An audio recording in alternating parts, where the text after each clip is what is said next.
Բարև ձեզ, պաշտոնական մեկնարկը դեռ տրված չի, բայց Հայաստանը արդեն բառից բուն իմաստով եռում է նախընտրական կրքերով։ Սպասվող ընտրություններին ընդառաջ ով ինչ է խոստանում Արցախին եւ արցախցիներին, որքան էլ զարմանալի թվա, գրեթե բոլոր առաջատար քաղաքական ուժերն էլ այս թեման ունեն իրենց օրակարգում։ Հենց այս մասն ենք խոսելու իմ այսօրվա զրուցակցի հետ։ Զրույցի հրավերը ընդունել է Ազգային ժողովի պատգամավոր Արցախի հանրապետության Արամայիս Աղաբեկյանը, բայց մինչ բուն զրույցին անցնելը շնորհակալություն եմ հայտնում իմ YouTube-յան ալիքի հին ու նոր բաժանորդներին։ Շնորհակալություն, որ հետևում եք, շնորհակալություն նաև ձեր մեկնաբանությունների համար, իսկ նախագծին աջակցելու համար շնորհակալ եմ Իվան Ավանեսյանին։ Իսկ հիմա անցնենք օրվա թեմաներին եւ ողջունեմ իմ հյուրին։ Բարև ձեզ, պարոն Աղաբեկյան, շնորհակալ եմ զրույցի հրավերը ընդունելու համար։ Բարև ձեզ, շնորհակալ եմ հրավերի համար։ Առաջարկում եմ խոսենք նախընտրական Հայաստանի մասին, այսպես ասած արցախյան պրիզմայով, ով ինչ է խոստանում արցախցիներին։ Ու առաջարկում եմ սկսենք իշխող քաղաքական ուժից, քաղաքացիական պայմանագրից, որը չեմ թաքցնի, նաև ընտրությունների ֆավորիտն է համարվում շատերի կողմից։ Այո, այն որ ընտրությունների ֆավորիտն է, հաստատի բոլորն են արձանագրում։ Արցախցիների մասով իրենց խոսույթը հետևյալն է, որ մենք ամեն ինչով ապահովում ենք իրենց, բնակարանային ծրագիր կա, սոցիալական աջակցության ծրագիր կա որոշում Ղարաբաղյան հիմնախնդիրը չշարունակելու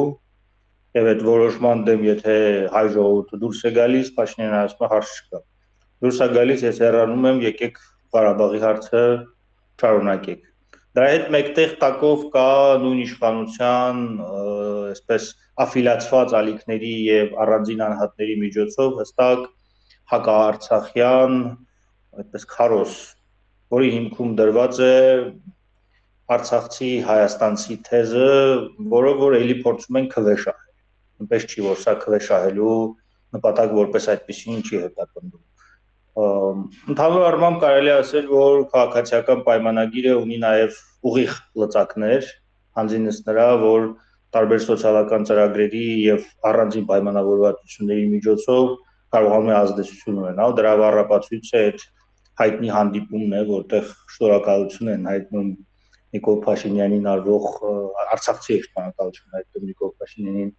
արվող ծրագրերի համար, որը որ էլի բավական հետաքրքիր ռեզոնանս է տվել եւ քննարկումներ է տվել։ ԿՊ-ի ծրագրի հիմքում Արցախի վերաբերյալ այն է, որ մենք Ղարաբաղի հարցը չենք շարունակում, մարդկանց իրենց սոցիալական հարցերը ապահովում ենք։ Տեսեք, զուտ եթե կողքից գնահատելու լինենք ու համեմատենք նաև գրեթե նույն ժամանակ տարբեր երկրներում ունեցած փորձին։ Ընդհանուր առմամբ գործող իշխանության սոցիալական նույն քաղաքականությունը ինչպես է գնահատում արցախցիների հարցում։ Ի վերջո ունենք բազմաթիվ երկրներ, որտեղ եղան եւ տեղահանվածներ, եւ փախստականներ, եւ տեսանք թե ինչպես է կարգավորում հարցերը շատ տեղերում։ Մեր պարագայում ավելի շատ դրական լույսի տակ կարող են գնահատել թե բացասական։ Ասենք ունենք Սիրիա, ունենք Ուկրաինա, չգիտեմ, ունենք այլ օրինակներ, երբ որ մեծ թվով բնակչություն տեղահանվում էր կամ դառնում էր փախստական ու փորձում են ինչ-որ կերպ այդ խնդիրները լուծել։ Եվ ունենք մեր օրինակը։ Հիմա այդ համեմատության մեջ որտեղում ենք։ Կարծում եմ, եթե համապարփակ խնդիրը լուծելու ցանկություն լիներ, ես այդ մասին խոսել եմ, թվերի ծախսերի տեսանկյունից իրենց ավելի ձեռնտու կլիներ, որպեսզի օրինակ 3 մեծ թաղամաս կառուցեին Երևանամերձ շրջաններում, որտեղ այսօր չէ 4 միլիոն են, չէ՞ սարքել Երևանամերձ շրջանները նաև վերջում եկել են այդ եզրակացության, որ ենթակառուցվածքների արկայությունը ավելի լավ է, որպեսզի Երևանի մերձակայքում մարդիկ հնարավորություն ունենան բնակարան ձեռք բերելու։ Ծախսերի առումով ավելի օպտիմալ կլիներ 23 թվականից հետո 3-ից 5 տարվա մեջ հանգիստ այդ մի քանի շինարարական կազմակերպությունների պատվեր տալով պետությունը 25-ին, 26-ին, 27-ին թեկուզ պատրաստ մարդիկ բնակարաններ կունենային, կմտնեին, չէին մտնի մեծ վարկերի տակ։ Բացի դրանից, եթե մարդիկ իմանային, որ այդ ճանապարհով իրենց բնակարանի հարցը լուծվում է, կարծում եմ, որ մոտավոր հաշվարկներով 20,000 արցախցի կա, որոնք այսօր Հայաստանի Հանրապետության տարածքից դուրս են։ չգիտեմ այդ հաշվարկները ավելին են թե պակաս են, պաշտոնականով 14000-ը, ոչ պաշտոնականով 20000-ն անց է։ Խնդիրների լուծման տեսանկյունից համեմատել մնացածների հետ չեմ կարող, որովհետև օրինակ եմ ասում, թե սիրիական խնդիրն ենք վերցնում, չգիտեմ, Սիրիան երկու, այսպես մայր Սիրիա չունի էլի, որ պատկերացնենք, որ սիրիացի փախստականները դուրս են եկել, գնացել են ինչ-որ միտեղ եւ իրենց հանդեպ ինչպես են վերաբերվել։ Ուկրաինան եւ Եվրոպայի առնչությունը նույնպես չես կարող համեմատել, որովհետեւ այս կոնտեքստը ինչ որ կա Հայաստան-Արցախ հարաբերակցության մեջ, ուրիշ ոչ միտեղ չկա, որպեսզի դու կարողանաս դնել իրար կողքի եւ ասել, այս մեկը լավ է արել, այս մեկը վատ է արել, որովհետեւ փաստացի ինքը Փաշինյանը ի սկզբանե իր քաղաքական գործունեության մեջ հայտարարել էր, որ Արցախը Հայաստան է եւ վերջ, հետո ասել է, որ դե պատերազմ ա եղել, պատերազմի հետևանքներից հետո 21 թվականի քարոզարշավով ասել է, որ դեօկուպացիայի ենթարկելու Շուշին եւ Հադրութը, բացի դրանից հետ կանգնել ասել է, որ մենք փաստաթուղթ չենք ստորագրելու առանց Լեռնային Ղարաբաղի ժողովրդի անվտանգությունն ու իրավունքները հաշվի առնելու։ Հիմա էլ ասում Արցախը զոհել եմ, որ Հայաստանը ապրի։ Հիմա ո՞նց է ստացվում, էլի մեկին զոհելուց հետո եւս մի 4 անգամ զոհում են, էլի, այսինքն բոլոր հնարավորության Այս վերջի քարոզարշավում էլ ասում ենք, որ Ղարաբաղյան շարժման էջը փակում ենք։ Այսինքն կարմիր թելի պես Ղարաբաղյան թեման հայաստանյան, այսպես ասենք, քարոզարշավների մեջ անպակաս է եղել։ Դե դա տրամաբանական է, իրական երբ որ ինքը ասում է 4-րդ հանրապետություն, ինքը ինչ է ասում, ինքը ասում է, որ նոր քաղաքական խոսույթ, որովհետև 3-րդ հանրապետության քաղաքական խոսույթը ամբողջովին կառուցված է Ղարաբաղյան խնդրի վրա։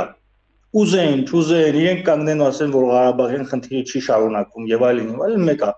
Ոնց շրջվում են բոլոր քաղաքական միավորները վերջում գալիս են Ղարաբաղյան հիմնախնդրի վրա, որովհետև ի վերջո 3-րդ հանրապետությունը ստեղծվել է այդ կոնֆլիկտի տրամաբանության մեջ։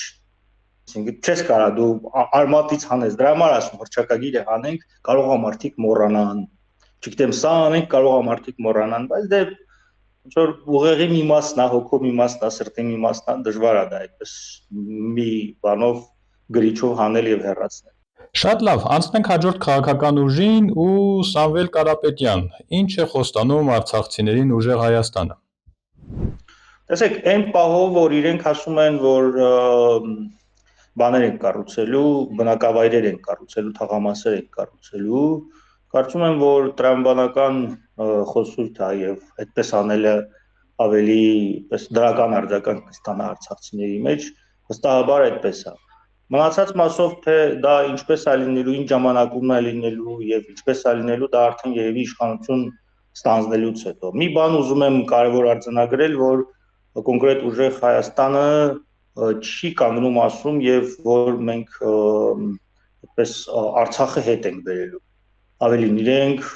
օրինակ ընդհանուր առմամբ եմ ասում, էլի տրամաբանության մեջ ասում են, որ արտաքին քաղաքական Նիկոլ Փաշինյանի որոշումների մեջ առանձնահատուկ փոխելու բան չունեն։ Դեռ շտրիխներ ենք փոխելու, էլի, այսինքն, չգիտեմ, տրիպն է, խաղաղության պայմանագիրն է եւ այլն։ Իրենք փաստացի ասում են, որ մենք անելու ենք նույնը, ինչ որ անում է Նիկոլ Փաշինյանը, պարզապես եւս մի քանի միջնորդ ավելացնելու ենք մեջը, որպեսզի անվտանգությունը եւ խաղաղությունը ավելի կայուն լինի։ Ղարաբաղի հարցի բուն բովանդակային առումով գուցե ես չեմ լսել, բան չունեմ ասելու։ Ես անդրադարձ իրենց կողմից չեմ տեսել, թե իրենք ոնց են պատկերացնում լուծման այլ ընտրանքային տարբերակ, քան թե օրինակ առաջարկում է Փաշինյանը։ Օրինակ Ռոբերտ Քոչարյանի մոտ որոշակի տարբերություն կա, ինքը ասում է վերադարձի իրավունքի իրացում է կատարել։ Այդ սահուն անցում կատարենք երրորդ քաղաքական ուժին, Ռոբերտ Քոչարյանին եւ նրա շուրջը ձևավորված դաշինքին։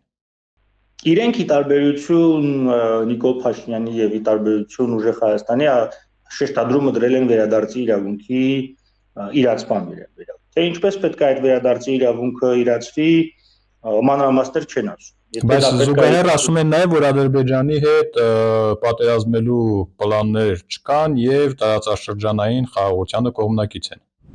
Դե դա նշանակում է, որ վերադարձը պետք է լինի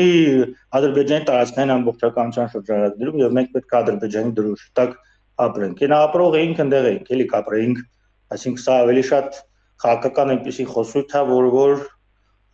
կիսատ ճշմարտություն է, եւ այդ կիսատ ճշմարտության պարագայում կարծում եմ, որ ազնիվ չի այդ ճանապարհով գնալը, Չնայած գուցե նախընտրական շրջանում իրենք բացելու են ավելի մանրամասն ներկայացնելու են, թե ինչպես են պատկերացնում այդ վերադարձը եւ ինչ մեխանիզմներով են հասնելու այդ վերադարձի իրացման։ Անգլիացի գործիչներից մեկն էր ասում, որ սուտ ասելը արդարացված է երկու դեպքում՝ որսից հետո եւ ընտրություններից առաջ։ Նույն այս դեպքում ինձ թվում է այս ասույթը միանգամայն ընդունելի է ու եկանք ամենաճոխ խոստումներ տվողներին ավանդաբար Գագիկ Ծառուկյանին եւ նրա շուրջը համախմբվող ուժերին սովորաբար խոստումները ճոխ են, բայց կարծես թե արցախցիների պարագայում այդքան ճոխ ասելիք չկա այդ ուժի կողմից։ Ճիշտ ասած, ես չեմ լսել, որ իրենք առանձին դիրքորոշում հայտնեն Արցախի հարցի վերաբերյալ կամ արցախցիների վերաբերյալ, դրա համար չեմ կարող ոչ մի բան մեկնաբանել, ավելին ինձ շատ այդպես կասկածելի եւ տարօրինակ է թվում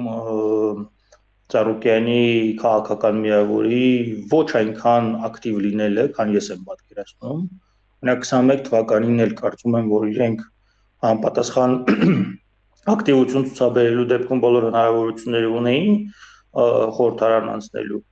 Այստեղ կարծես թե կիսատ ցանկության տպավորություն է մոտս։ Իմ մոտ այնպեսի տպավորություն չի, որ Ծառուկյանը այդպես իր բոլոր հնարավորություններով վիզ դրած քարոզարշավ է իրականացնում, որովհետև իր մինչ այլոց շատ կարևոր փաստ եւ արձանագրում է, որ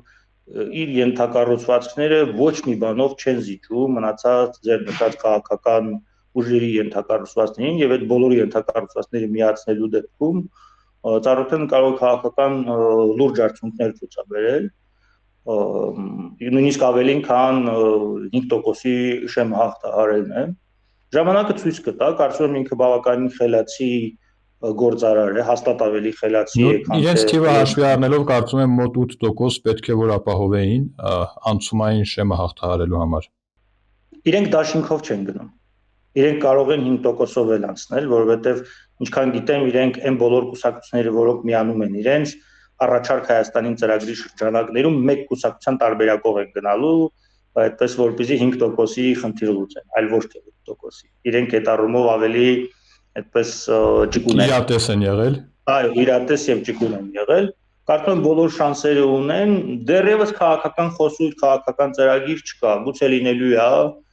եւ կարծում եմ, որ այո, Գագիկ Ծառուկյանը բավականին խելացի քայլ է արել, հանդիսանալով գործարար եւ լսելով Փաշինյանին, որ ինքը ընտրություններից հետո բոլոր այդ քաղաքական ազդեցություն ունեցող գործարարների հախից գալու է, ինքը որոշակի իր համար ինքնապաշտպանվելու քաղաքական գործիքներ է ուզում ստեղծել։ Արցախը ոչ դրական լույսի տակ այս քաղաքական ուժի քարոզարշավի առանցքային կետերից մեկն է։ Արցախ, պատերազմ, եթե Արցախ, ապա այսպես, եթե ոչ, սեպտեմբերին կլինի ինչ-որ բան։ Հենց այս թեմայից էլ սկսենք ու նորից իշխող ուժից սկսենք։ Դե այո, տրամբանական է, որ այդպես պիտի լինի, որովհետև իրենց հիմնական մեղադրանքները, որոնք որ հնչում է, դա որ Արցախը կորցրել են ձեր օրոք, նախկիները պահել են, դուք Արցախը կորցրել եք։ Իրենք էլ այդ կոնտեքստում հիմա ավելի այդպես մի քանի տարբեր ուղղությամբ կեղտոտ խաղ են սկսել, էլի աֆիլիացված լրատվամիջոցների միջոցով, ասում են, դե տեսեք, 30 տարի չկարողացան Արցախի հարցը լուծել։ Մենք լուծեցինք։ Այսինքն անգամ Արցախի կորուստը իրենք ներկայացնում են դրական հողի տակ։ Փաշինյանի բերանով էլ ասելով շատ կարևոր արձանագրում ասա, որ վերջապես Հայաստանը անկախացավ, որ միջև այս պահը անկախ չէինք եւ վերջապես Արցախի կորուստը մեծ անկախություն ապահովեց։ Իրենք փորձում են իրեն շուրջ եւ իրեն ժամանակ տեղ ունեցած դժբախտությունը որպես քաղաքական կոզեր օգտագործել գալիք ընտրություններում, այն պարագայում, որ գիտեմ, ես օրինակ չեմ հիշում պատմական այն ժամանակահատվածը, որտեղ որ Արցախը հայ չի ապրել, այդպես չի եղել։ Միշտ էլ որոշակի քանակությամբ հայեր եղել են, նույնիսկ ամենածանր ժամանակահատվածներում։ Իրենց հաջողվել է, այո, այնպես անել, որ Արցախն ամբողջովին հայաթափվել է։ Դե հիմա իհարկե փորձեն ներկայացնել այդ նույնն է, որ մեկի ոտը կտրվի, սկսի պատմել, որ գիտեք ինչ, մի ոտքով ազել ավելի հարմար է, քան թե երկու ոտքով։ Հիմա իրենք դրա նման Տեսեք, թեման մի փոքր այլ է, բայց քանի որ բացվեց ամեն դեպքում վերջերս Փաշինյանին այդ նույն հարցը տվեցին, ինքն էլ ասաց, որ 23-ի ամռանը աշնան մոտ Արցախի քաղաքական ուժերին ինքը զգուշացրել է, որ եթե անեք այսպես, կա նման վտանգ։ Խոսքը վերաբերում է նախագահի փոփոխությանը, Սամվել Շահրամանյանի ընտրությանը եւ այլն, եւ հետո էլ նորից ասում է, որ ես չէի ուզում, որ արցախցիները դուրս գային, սկսեցին շահարկել, որ ես չեմ թողնում, սահմանը փակել են, որ արցախցիներին այնտեղ կոտորեն, ես էլ ասեցի, եթե ուզում եք, եկեք։ Հիմա Արցախից դրան ոչ ոք չի պատասխանել։ Կարծում եմ պատասխանողներ կլինեն, բայց ամեն դեպքում հրապարակային այդ հերթական անգամ հնչած մեղադրանքներին ոչ ոք չի պատասխանել։ Անձամբ ես պատասխանել եմ, պատասխանը շատ պարզ եւ տրամաբանական է, կարծում եմ ինքը իմիտացիա արել, որ չի ուզում։ Ինչու եմ կարծում, որ իմիտացիա արել, որովհետեւ ուներ բոլոր ռեսուրսները այնպես անել, որ Արցախում լիներ այնպիսի իշխանություն, որ լոյալ կլիներ իր ասած այդպես լուծման տարբերակների։ Ինքը այդ բոլոր ռեսուրսները ուներ։ Ընդհակառակը ինքը ամեն ինչ արել է, որպեսզի Արցախում այդ քաղաքական process-ները զարգանան, ընթացք ստանան, վերջում ավարտվեն այնպես իր համար բավականին շահեկան դեպքերը, որպեսզի մատը տնկի, ասի դե դուք եք գնացել եք հեղաշրջում եք արել, հեղաշրջման հետևանքով բերել եք ռուսական ներկայացուցիչ իշխանություն եւ այդ իշխանությունն էլ հենց Արցախը հանձնել է։ Իր համար բավականին ձեռնտու սցենար։ Դուք եք Արցախում ապրել, ինքը չի ասում նույնիսկ ռուսական, ինքը ասում է քոչարյանական։ Քոչարյանական, դե քոչարյանականին էլ ասում է ռուսական, էլի, տրամաբանական շղթա են կապում։ Հիմա դուք եք Արցախում ապրել, ես էլ եմ Արցախում ապրել։ Չի եղել Արցախում այնպիսի մի իշխանություն, եւ Արայք Հարությունյանի ժամանակ, եւ Բակո Սահակյանի ժամանակ, եւ Արկադի Ղուկասյանի ժամանակ, որ կարողանար Հայաստանի Հանրապետության իշխանություններին դեմ դուրս գար։ Մենք բոլորս էլ գիտենք, որ քաղաքական էլիտաները որպես այդպեսին իրենց քայլերը համարյա 85-ից 90%-ով պայմանավորված են ունեցել Հայաստանի Հանրապետության իշխանությունը։ Այլ կերպ չէր կարող լինել։ Միևնույն տնտեսական գոտիներ, միևնույն ֆինանսական գոտիներ եւ ի վերջո միևնույն անվտանգային գոտիներ։ Դա ամենակարևորն է։ Այսինքն Փաշինյանը ցանկացել է Արցախում ունենալ այնպիսի իշխանություն, որ գնար բանակցությունների, որ այլ քաղաքական ճանապարհ ընտրեր, վայ տեսեք բանը Ռոբերտ Քոչարյանը կարողացել է այնտեղ տեղում իրեն ինչ-որ բանով խանգարել։ Անկեղծ ասեմ, Արայք Հարությունյանը դիտարկվում էր որպես նման պոտենցիալ տեխնատու, որը կկարողանար այդ իրավիճակում, այսպես ասենք, գլուխ անել։ Ես ուզում եմ հիշեցնել Արայք Հարությունյանի միջև իր բանը 3 ամիս առաջ, ինչքան գիտեմ, հարցազրույց էր տվել, Արցախի հանրայինին էր հարցազրույց տվել։ Եթե չեմ սխալվում, ձեզ էր հարցազրույց տվել եւ ասել է, որ եւ մեղադրանքներ է հնչեցրել նաեւ Հայաստանի Հանրապետության իշխանությունների հասցեին։ Կարծում եմ դա պատահական չէր այդ մեղադրանքները։ Հայաստանի Հանրապետության իշխանությունները եւ Ռուսաստանի Դաշնության ներկայացուցիչները Արայք Հարությունյանին նախագահ չտեսնելու հարցում այդ ընթացքում լրիվությամբ համաձայնեցված էին եւ հենց այդպես էլ իրականություն դարձավ։ Այս մնացածը արդեն ինչ որ արել են, շատ լավ սիրուն տեխնիկական կողմներ Փաշինյանը օգտագործել է, այո։ Վերադառնանք մեր թեմային եւ Արցախի թեման, ինչպես են օգտագործում այսօր անդիմադիր դաշտում հանդես եկող քաղաքական ուժերը գալիք ընտրություններին ընդառաջ։ Դե տեսնում եք ինչպես են օգտագործում։ Մի հատվածը խաղադրույքը արել է սոցիալական ծրագրերի վրա։ Մյուս հատվածը խաղադրույքը արել է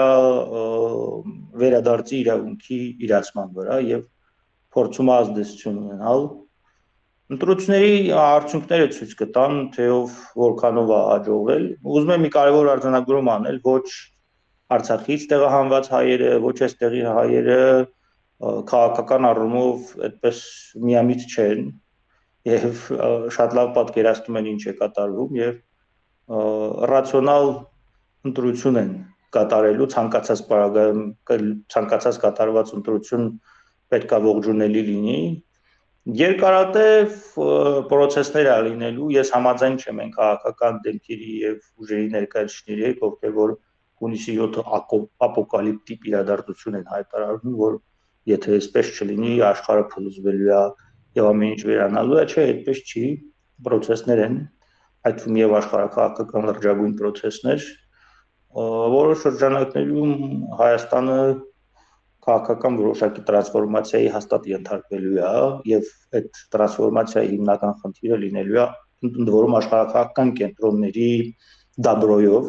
լինելու է Ղարաբաղի հարցը փորձել ջնջել մարդկանց գիտակցությունից ոչ թե սահմանադրությունից, ոչ թե ինչ որ թղթերից եւ այլն, այլ հենց մարդկանց գիտակցությունից որտեղ որ իմ կարծիքով եւ այդ կենտրոնները եւ տեղում նրանց հրահանգների իրականացնողները հաստատ պարտություն են ունենալու։ Տեսեք, Հայաստանը, այսպես ասենք, հավաքական առումով, ոչ թե այսօրվա իշխանություն, այլ Հայաստանը որպես ընդհանրություն հետագայի համար, չգիտեմ, շատ թեորետիկ առումով ունի ավելի մեծ պահանջներ, ենթադրենք ցեղասպանություն, որը կարող է ենթադրել նաև ինչ-որ փոխհատուցման պահանջներ եւ այլն եւ այլն։ Ձեր ասած միջազգային այդ հանրությունը կարծես չի աշխատում, որ Հայաստանի հավաքական հիշողությունից ջնջի այդ կտորը, որը կարծես թե շատ ավելի մեծ ու, չգիտեմ, շատ ավելի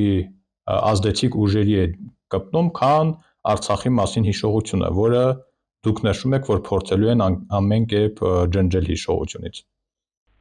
Տեսեք, կոնկրետ ցեղասպանության մասով կարծում եմ, որ ցեղասպանության գործիքը մի քիչ ավելի այլ կոնտեքստում է օգտագործվում։ Ցեղասպանության գործիքը օգտագործվում է Թուրքիային տնտեսական ճնշումների, հիմնականում տնտեսական ճնշումների ենթարկելու համար։ Քանի կա այդպես թուրքական տնտեսական ակտիվության հնարավորությունը Եվրոպայում, այդ գործիքը լինելու է։ Արցախի հարցում մի քիչ իրավիճակը այլ է։ Դա թող մնա որպես գործիք ենթադրենք Ադրբեջանի դեմ։ Օրինակ։ Տեսեք, այս պահի դրությամբ այդ գործիքը օրինակ ինչ որ մի ընթացք ցանկալի է օգտագործել Ֆրանսիայի կողմից։ Մի շատ կարճ ընթացք այդպիսի բան կար եւ գոյություններ Ադրբեջան, Ֆրանսիա որոշակի հարաբերությունների բարդացում։ Այս պահին կա կոնսենսուս։ Դա չի նշանակում, որ վաղ այդ կոնսենսուսը լինելու է։ Կոնկրետ Արցախի հարցում այս պահին այդ կոնսենսուսը կա, որ եվրոպացիք են ասում, դե եկել եք մեր մոտ եք ստորագրել, որ մենք Արցախից հրաժարվում ենք, ռուսները Պուտինի բերանով ասում է, որ ախպեր ջան, մենք ինչ անենք, դուք գնացել Պրահայում ստորագրել եք, մենք էլ ենք այդ կոնֆիգուրացիային կողմ, ամերիկացիք ասում են, որ Արցախի հաշվին մենք վերջապես տրիպ ենք ստանում, այս առումով որևէ խնդիր չկա, չինացիք ասում են մենք process-ի մեջ կմտնենք, այս առումով այս կոնսենսուսը այս պահին կա։ Դա դեռ չի նշանակում, օրինակ Ալիևը այդ առումով շատ խելացի է, ինքը գիտի, որ եթե այս պահին այդ կոնսենսուսը կա, դա չի նշանակում, որ վաղ լինելու է։ Դրա համար ինքը փորձում է երկաթ տակ-տակ ծեծել եւ պայմանագրի տեսքով դա իրացնել, չգիտեմ, համադրությունից անկախության հռչակագիր հանելու տեսքով դա անել եւ այդպես շարունակ։ Կարծում եմ հենց այդ տեղը, որ իրենք չեն հաջողվելու, չի ստացվելու իրենց մոտ։ Այս ամենը հաշվի առնելով արցախցիները որ քաղաքական ուժին կարող են ավելի շատ նախապատվությունը տալ, իդեպ ժողովրդին երկընտրանքի մեջ են գցում նաև Արցախի քաղելիտայի ներկայացուցիչները, նրանց մերթ տեսնում ենք նույն մարդկանց, մերթ տեսնում ենք Կարապետյանի միտինգներին, մերթ տեսնում ենք Քոչարյանի ժողովներին, Չարլեզուները ասում են, որ որոշներն էլ հանդիպումներ են ունենում Նիկոլ Փաշինյանի ներկայացուցիչների հետ սրճարաններում, չեմ տեսել, չեմ կարող երթվել, բայց միտինգների եւ ժողովների մասնակիցներին դե հրապարակային կադրեր են, բոլորս էլ տեսնում ենք։ Հիմա այդքանը տեսնելուց հետո արցախցիները արդեն երկընտրանքի մեջ են, նույնիսկ ընդդիմության հարցում չգիտեն Քոչարյանի կողմը գնան, թե Կարապետյանի կողմը գնան։ Տեսեք, ես Կարապետյանի միտինգներին ես էլ եմ մասնակցել։ Այդ այն շրջանում, երբ որ նոր իրեն ձերբակալել են եւ ինքը բավականին այդպես ուժեղ, ինչպես իրենք են ասում, ուժեղ հայտարարություն ապել ասելու, որ թքած ունեմ ամեն ինչի վրա, ես միջև վերջ գնալու եմ։ Մասնակցել եմ նաև երկրորդին, երբ գնացել են դեպի ԱԸՑ։ Մտածելով, որ կա հնարավորություն ընդդիմադիր շարքեր համախմբելու եւ կա հնարավորություն այս քաղաքական պորտկումը կազմակերպված պայքարի վերածելու։ Բայց հետագայում տեսել եմ, որ ավելի շատ ընտրություններին մասնակցելու նախապատրաստական աշխատանքի է